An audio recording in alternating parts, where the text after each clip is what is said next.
Sebuah virus mengerikan tersebar di sebuah desa bernama Gokseong setelah desa tersebut kedatangan orang Jepang yang misterius. Seorang polisi harus menuntaskan masalah virus tersebut karena anaknya ikut terjangkit. Seperti apa virusnya? Dan ada apa dengan orang Jepang tersebut? Hello guys, selamat datang di konten storyline. Inilah The Wailing.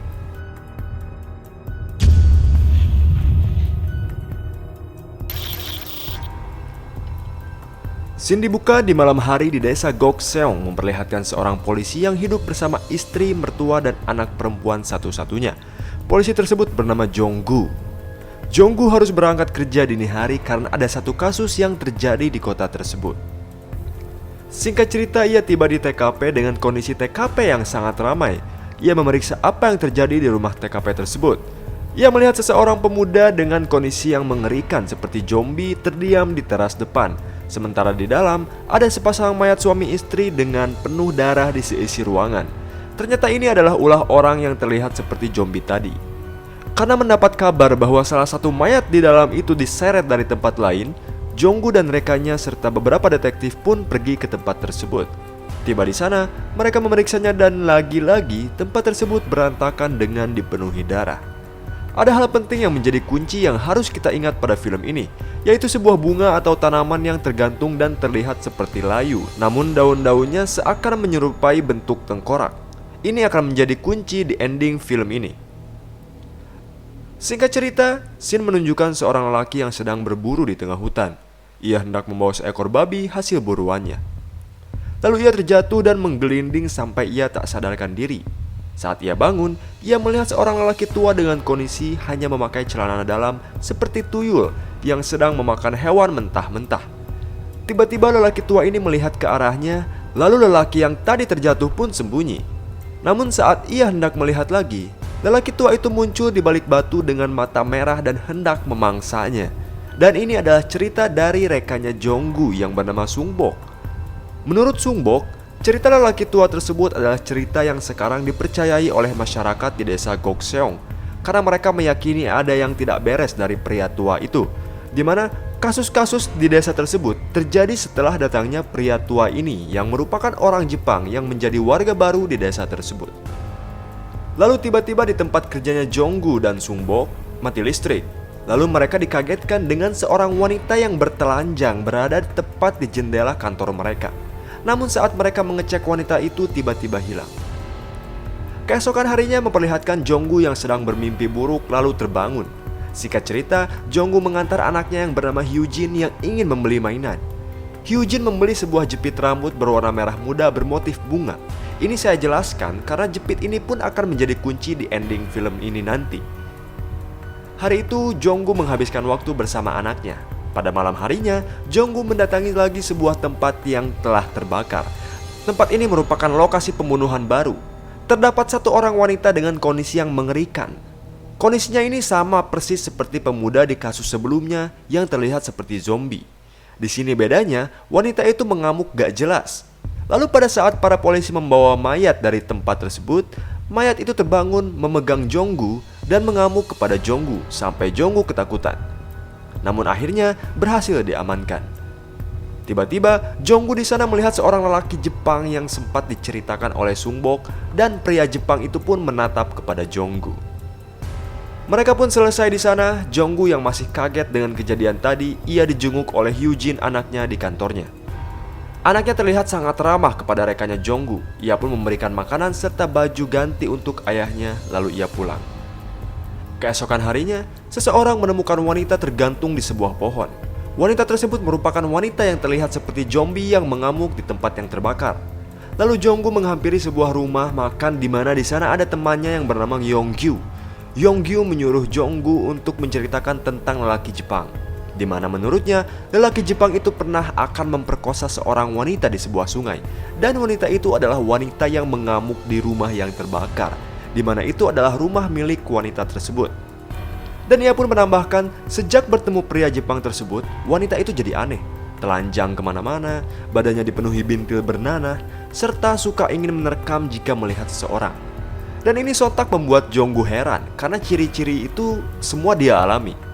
Lalu selesai dari sana, Jonggu dengan Sungbok berjaga di depan rumah yang terbakar itu.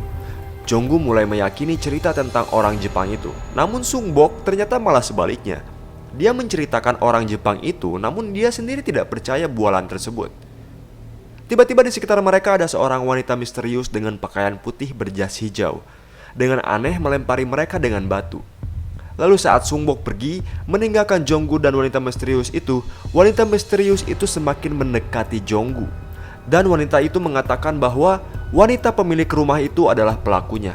Ia pun mengatakan bagaimana wanita itu membunuh suaminya, serta wanita misterius ini sampai tahu di mana wanita itu melakukannya. Ia pun masuk ke dalam dan menunjukkan tempat di mana wanita itu membunuh keluarganya di sana. Wanita misterius ini menambahkan bahwa ibu dari pelaku pembunuhan ini bercerita bahwa orang Jepang itu adalah hantu yang ingin menghisap darah ibu itu. Jika Jonggu sering bertemu pria Jepang itu, maka bisa jadi Jonggu akan diincar olehnya untuk dihisap darahnya. Mendengar cerita itu, Jonggu bergegas mengabari Sungbok untuk datang karena ia mempunyai saksi sekarang.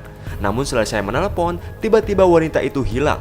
Dan saat Jonggu mencarinya, ia malah melihat pria Jepang dengan setelan tuyulnya sedang memakan hewan mentah. Lalu ia melihat ke arah Jonggu dan menghampiri Jonggu, lalu mengejarnya sampai pada Jonggu terjatuh dan hendak diterkam. Ternyata Jonggu hanya mimpi. Lalu singkat cerita, Jonggu bersama Sungbok pergi menuju ke kediaman lelaki yang di awal pertama kali melihat seorang pria Jepang tua memakan daging mentah-mentah.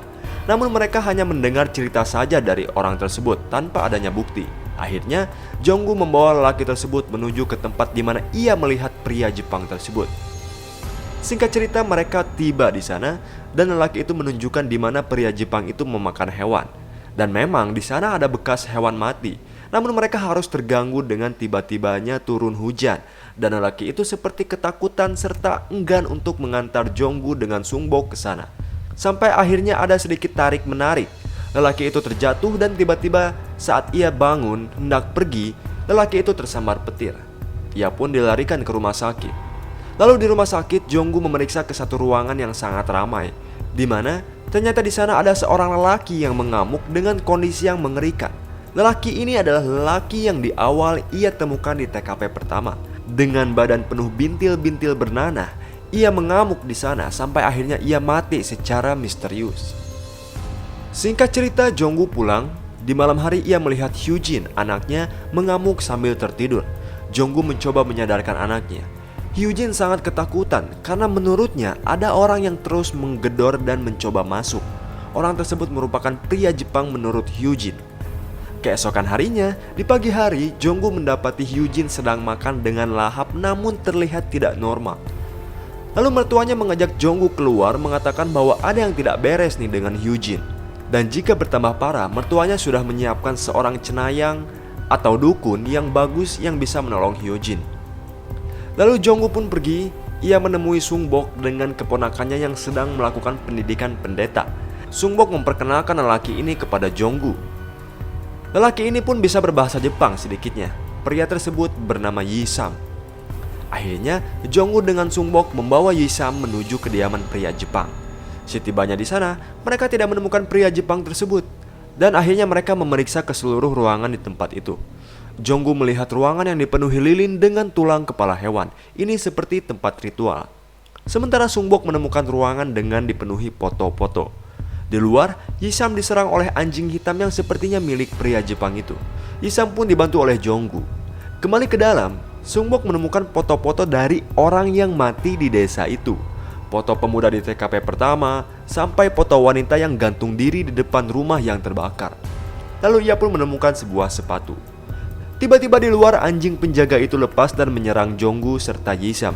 Sampai akhirnya pria Jepang muncul namun tidak melakukan apa-apa dan tidak mengatakan apapun. Singkat cerita, mereka pun pergi dari sana. Di perjalanan, Sungbok tiba-tiba terdiam dan sangat aneh setelah apa yang ia lihat. Ia pun meyakini bahwa pria Jepang tersebut adalah pelaku atau dalang dari semua kasus yang terjadi di kota Gokseong. Ia pun menunjukkan sebuah sepatu dengan bertuliskan Hyujin, anak dari Jonggu. Nah, singkat cerita, Jonggu pun pulang dan menghampiri anaknya yang sedang menonton TV. Ia menanyakan soal sepatu itu, namun Hyujin tidak mengakui itu sepatu miliknya. Di sini Hyujin mulai berubah nih. Dia jadi kurang sopan, jadi careless, dan tiba-tiba berani menantang ayahnya hingga berteriak seperti orang yang sangat jahat. Melihat itu ayahnya pun kaget. Malam harinya, saat Hyujin tertidur, ayahnya mencoba memeriksa kondisi Hyujin. Ia melihat buku sekolah Hyujin yang aneh, dipenuhi gambar yang sangat mengerikan.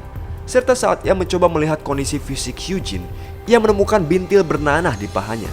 Namun Hyujin terbangun dan menyangka ayahnya akan memperkosa Hyujin. Hingga ia pun marah, ngamuk, berteriak sampai berbicara kasar kepada ayahnya. Hyujin lalu ditenangkan oleh ibunya, sementara Jonggu di luar ditemui mertuanya. Dan mertuanya menegaskan lagi mengenai cenayang yang ia sebutkan kemarin-kemarin. Setelah konsultasi, mertuanya bilang kalau menurut cenayang, di rumah mereka itu ada roh jahat. Mertuanya menyarankan untuk segera menyetujui memanggil cenayang itu.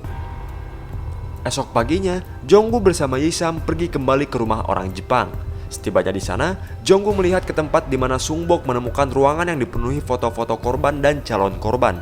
Namun di ruangan itu sudah kosong. Dengan bantuan Yisam sebagai orang yang menerjemahkan ke bahasa Jepang, Jonggu menanyakan di mana foto-foto itu berada. Ternyata orang Jepang itu mengatakan bahwa foto-foto tersebut telah dibakar. Jonggu semakin marah ketika ia tak bisa menemukan satupun dari foto tersebut. Dengan sambil membawa sepatu Hyujin yang Sungbok temukan waktu itu, ia memarahi pria Jepang tersebut sampai mengancamnya jika tidak segera pergi dari desa itu, dia akan membunuhnya.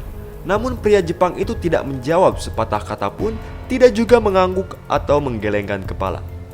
Karena merasa tak dihargai, Jonggu pun mengamuk merusak tempat pria Jepang itu. Merusak tempat ritual, sampai pada akhirnya anjing penjaga milik pria Jepang itu terus-terusan menggonggong dan terlepas menuju ke Jonggu. Namun Jonggu ternyata berhasil membunuh anjing itu. Dan ia pun mengancam sekali lagi, jika pria Jepang itu tak segera pergi, nasibnya akan sama seperti anjingnya. Jonggu dan Yisam pun pergi dari sana. Berpindah, istri Jonggu beserta mertuanya membawa Hyujin ke rumah sakit. Dan ternyata di badan Hyujin telah dipenuhi bintil-bintil yang bernanah. Dan raut muka Hyujin pun menjadi sangat menakutkan. Singkat cerita, esok paginya mertua Jonggu terkagetkan ketika melihat ke depan rumahnya ada mayat seekor kambing tergantung di sana. Namun saat Jonggu hendak melihat keluar, ia tiba-tiba tak bisa bergerak sama sekali. Akhirnya ia pun dibawa menuju ke tempat pengobatan atau tempat medis gitulah. Diantar oleh istri dan mertuanya, sementara Hyujin dititipkan kepada tetangganya. Jonggu yang mengetahui anak semata wayangnya yang sedang sakit ditinggalkan di rumah, ia lalu mengomel kepada istri dan mertuanya sampai akhirnya mereka pulang dan melihat Hyujin di rumah sambil memegang pisau berlumuran darah dengan satu mayat yang merupakan tetangga Jonggu yang dititipkan untuk mengawasi Hyujin selama Jonggu beserta istri dan mertuanya pergi. Hyujin di sini masih seperti ketakutan karena secara teori Hyujin di sini telah membunuh wanita itu dengan pisau, namun Hyujin menyesali perbuatannya. Tak lama Sungbok datang dengan polisi lainnya ke rumah Jonggu. Dan ia pun menceritakan keanehan pada dirinya juga, di mana semenjak datang ke tempat dan bertemu dengan pria Jepang itu, Sungbok sering mengigau dan sakit demam. Sungbok sangat mempercayai bahwa ini semua ulah pria Jepang tersebut. Lalu Shin menunjukkan seorang lelaki yang bernama Guang. Lelaki ini adalah cenayang yang dimaksud oleh mertuanya Jonggu. Ia tiba di rumah Jonggu lalu memeriksa seisi rumahnya, sampai ia menemukan sebuah gentong dengan burung gagak di dalamnya tanpa sepengetahuan Jonggu beserta keluarganya. Guang menanyakan siapa yang Jonggu ganggu. Jonggu lalu menjawab seorang pria Jepang tua. Dan Guang mengatakan bahwa orang itu bukanlah manusia. Dan pria Jepang itu penyebab Hyujin jadi begini. Lalu Guang membawa Jonggu ke tempatnya. Di tempatnya, Guang mengatakan ia harus melakukan ritual yang sangat sulit. Namun ini akan ampuh untuk mengusir atau membunuh roh jahat yang sangat kuat itu. Ritual ini merupakan ritual pengiriman santet. Dan Jonggu harus membayar dengan uang yang lumayan banyak karena ini bukan sembarang ritual. Berpindah pada pria Jepang yang menghampiri sebuah mobil dan di dalamnya ada seorang mayat lelaki yang mengerikan. Diyakini bernama Park Chun Bae, seperti pada nama yang tertulis di jaketnya. Lalu keesokan harinya pria Jepang ini pergi untuk membeli beberapa ayam. Lalu mandi di sebuah pancuran dengan seorang wanita misterius yang waktu itu pernah bertemu dengan Jonggu ada di sana mengamati pria Jepang tersebut. Di waktu yang sama, Guang si cenayang menyiapkan ritual pengiriman santet di kediaman Jonggu. Malam hari pun tiba, pria Jepang melakukan ritual di tempatnya dan Guang melakukan ritual juga di tempat Jonggu. Setelah sekian lama berjalan ritualnya, sampai saat Guang menusukkan sebuah papet atau boneka kayu gitu dengan paku besar, di tempat lain pria Jepang itu kesakitan. Namun sama halnya juga dengan Hyujin yang seperti kesakitan gitu. Karena kondisi Hyujin sangat mengkhawatirkan dan Hyujin meminta ayahnya untuk menghentikan cenayang itu, akhirnya Jonggu keluar menghentikan Guang dari ritualnya. Padahal Guang meminta sebelumnya bahwa selama ritual berlangsung, dia tidak boleh diganggu sampai selesai. Namun ada yang aneh di sini. Jika Guang di sini melakukan ritual dimaksudkan untuk mengusir roh jahat atau si pria Jepang, namun pria Jepang melakukan ritual dengan menggunakan foto dari Park Chun-bae, mayat yang ia temukan di sebuah mobil. Apa maksudnya? Ritual pun berhenti entah dari Guang atau pria Jepang. Keduanya berhenti. Pria Jepang yang kesakitan didatangi oleh wanita misterius yang sama. Lalu Hyujin dibawa ke rumah sakit dengan Yisam berada di sana. Dan Jonggu mengatakan kepada Yisam bahwa ini semua bermula dari pertemuan dia dengan pria Jepang itu. Pagi harinya, pria Jepang dengan masih kesakitan lari ke tengah hutan mencoba pergi meninggalkan tempatnya.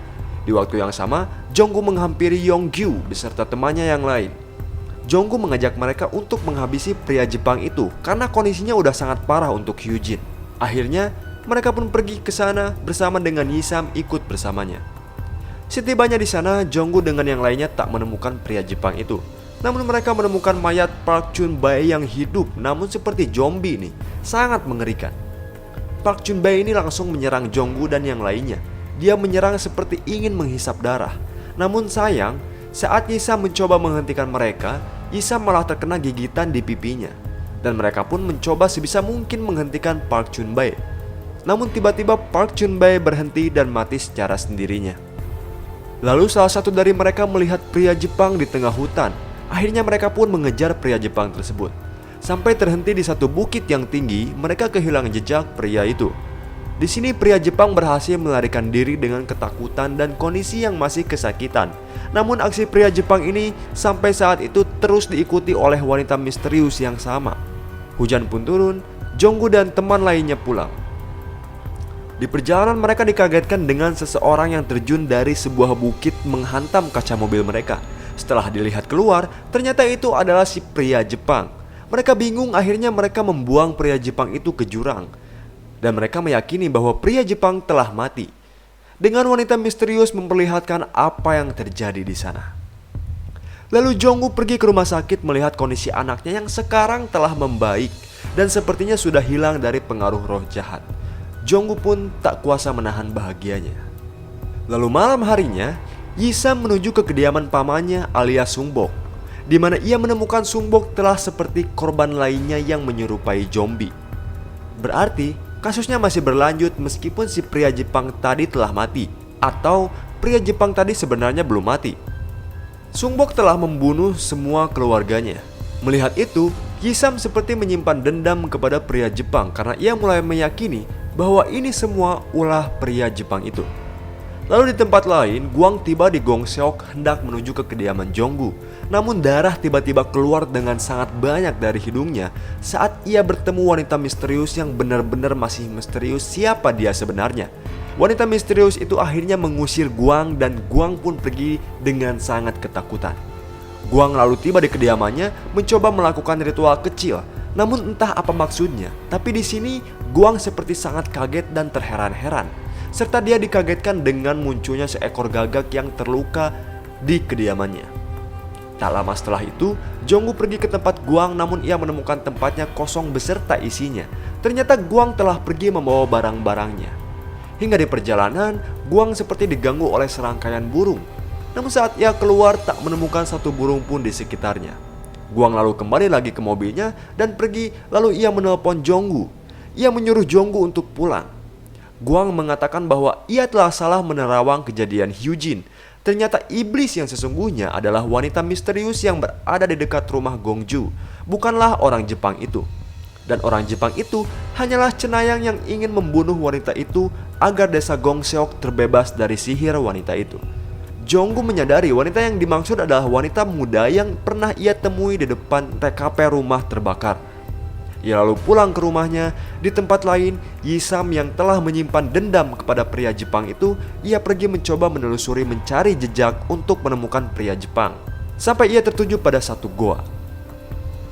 Berpindah kembali kepada Jonggu. Ia tidak menemukan Hyujin di rumahnya. Ia panik dan lalu mencari keluar. Namun ia terhenti saat ia melihat seorang wanita misterius yang dimaksud Guang. Terjadilah obrolan yang cukup bingung di sini antara Jonggu dan wanita misterius ini. Intinya begini, wanita misterius ini mengatakan bahwa Hyujin ada di rumahnya dan ia baru saja pulang. Selama ini, Hyujin telah dipengaruhi oleh roh jahat dari pria Jepang itu. Dan wanita ini menahan Jonggu untuk jangan pulang dulu. Jika ia pulang saat itu juga, maka dia dan semua keluarganya akan mati. Jonggu masih tidak percaya atas omongan wanita ini. Lanjut, wanita ini mengatakan bahwa dia telah memasang perangkap di rumah Jonggu, di mana perangkap ini akan bekerja dan menangkap roh jahat itu pada saat ayam berkokok 3 kali. Wanita itu meminta Jonggu untuk menunggu di sana bersamanya sampai ayam berkokok 3 kali. Namun di kediaman Jonggu, istri Jonggu dan mertuanya menemukan Hyujin yang pulang dengan kondisi yang sangat mengerikan seperti korban lain. Ia lalu masuk dan memakan semua makanan di rumah dengan tidak normal. Di sisi lain, Yisam berhasil menemukan pria Jepang yang ternyata masih hidup di dalam goa tersebut. Yisam meminta kepada pria Jepang itu untuk menunjukkan wujud aslinya, karena ia meyakini kalau pria Jepang itu bukanlah manusia. Lalu kembali pada Jonggu, ia mendapat telepon dari Guang. Jonggu mengatakan bahwa ia tidak boleh terpengaruh omongan wanita itu dan menyuruh Jonggu untuk pulang sekarang. Sementara wanita itu juga mengatakan jangan sampai terpengaruh oleh omongan cenayang itu. Ini membuat Jonggu bingung mana yang harus ia percaya. Namun pada saat ayam berkokok 2 kali, akhirnya ia memutuskan untuk pergi sebelum kokok ketiga. Wanita itu menahannya, dan Jonggu melihat tangan wanita itu yang sangat pucat, serta wajahnya pun berubah menjadi pucat. Dan ia pun menemukan jepitan rambut berwarna merah muda bermotif bunga milik Hyujin di depan tempat wanita misterius itu, yang menjadikan Jonggu yakin wanita ini adalah dalang di balik semuanya. Akhirnya ia pulang ke rumahnya sebelum ayam berkokok 3 kali. Saat Jonggu tiba, ada sebuah tanaman kecil yang menggantung di sana. Tanaman yang utuh namun tiba-tiba berubah daunnya menjadi layu. Tanaman ini sama persis seperti apa yang telah saya ingatkan di awal. Saat Jonggu tiba di rumahnya, ia mendapati istrinya telah terbunuh dan di ruangan istrinya terbunuh sangat banyak darah berceceran di mana-mana hingga ke dinding-dinding ruangan itu. Sambil menangis tak percaya, ia pun melihat Hyujin dengan sebuah pisau di tangannya, di mana Hyujin telah membunuh ibunya sendiri dan juga neneknya. Di tempat lain, Yisam berhasil mendapatkan apa yang ia mau. Ia lalu melihat wujud pria Jepang itu berubah menjadi seorang iblis. Dengan iblis itu memotret-motret Yisam dan tertawa sementara Yisam sangat ketakutan. Dan kembali ke Gong Seok, wanita misterius seperti menyayangkan karena Jonggu tidak mempercayainya tidak pulang setelah ayam berkokok 3 kali. Dilanjut dengan memperlihatkan tanaman layu di kediaman Jonggu yang kini daunnya berbentuk tengkorak persis banget sama tanaman yang ada di awal. Lalu Guang datang di kediaman Jonggu. Dengan tanpa membantu Jonggu dan yang lainnya, Guang hanya menghampiri Jonggu lalu memotretnya. Ia lalu kembali ke mobil. Tak sengaja ia menjatuhkan box miliknya sampai foto-foto berserakan jatuh. Foto-foto ini persis seperti foto-foto yang ada di kediaman orang Jepang sebelumnya. Foto orang yang entah menjadi korban atau calon korban. Guang membereskan lagi barangnya. Ia pun pergi dari sana. Sementara di dalam, Jonggu perlahan semakin tak berdaya dan film pun berakhir. Salah satu film thriller Korea terbaik ini cukup membuat para penontonnya menyimpulkan teori-teori mereka tentang apa yang sebenarnya terjadi, sampai muncul beberapa pertanyaan yang masih membingungkan, seperti siapakah bad side atau peran antagonis di antara para cenayang ini? Apakah Guang satu komplotan dengan pria Jepang tersebut? Apakah wanita misterius ini adalah seorang malaikat? Banyak teori berbeda yang dijawab sejak film ini rilis tahun 2016 lalu. Namun sampai sekarang, jawaban dari banyak penonton masih berbeda-beda. Kalau menurut pendapat kalian gimana nih? Boleh ketik di kolom komen ya. Itulah alur cerita film The Wailing. Jangan lupa hit like dan share kalau kalian suka sama videonya. Subscribe juga channel ini sebagai bentuk support kalian dan biar gak ketinggalan konten storyline lainnya. Thanks for watching, stay safe, and see you later.